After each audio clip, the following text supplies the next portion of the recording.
Ayan po, ito yung shock. Ayan. Shock natin ay tatlo. Kasi ito sa mono shock to natin ilagay sa gitna. Ayan. Tapos yan, hinugasan na natin. Ayan, cover.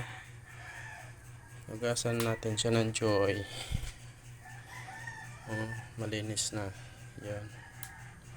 Ito po ang Trambotsu ng XRM na kinabit natin dito sa CT125.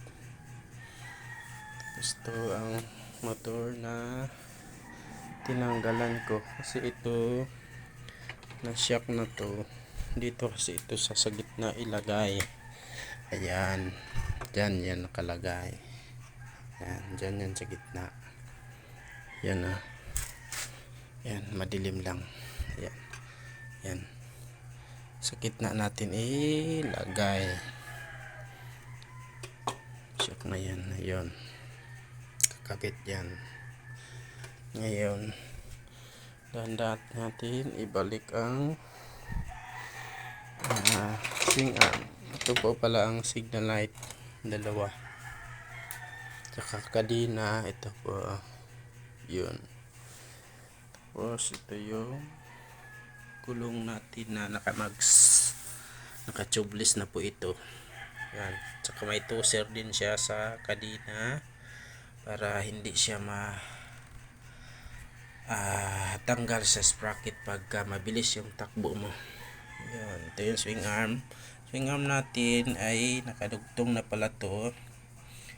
Sobra 3 to. Tapos dito rin, dito may dugtong din tayo, pinutol tapos dinugtungan. Ayun halos size na itong nadugtong kasi dito pinutol, dinugtungan.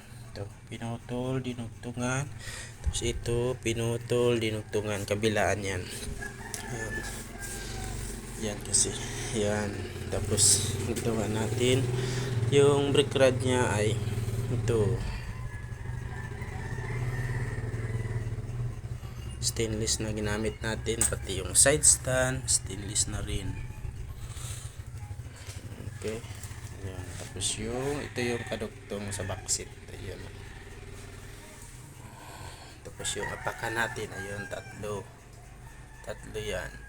Kasi pagka hindi tayo sa highway, hindi tayo magsakay ng tatlo sa likod nito kasi ito tingnan mo yung dugtong. Diba yung dugtong haba, sobra, isang dangkal. Yan halos dalawang dangkal po ito. Yan. Kaya yun, umpisa na natin ibalik na natin itong swing arm. Ibalik na natin sa motor. Ibalik. Yan, ito po pala ang dito sasakay yung isang tao sa harap pagka wala tayo sa highway. Okay, balik na natin yung shock.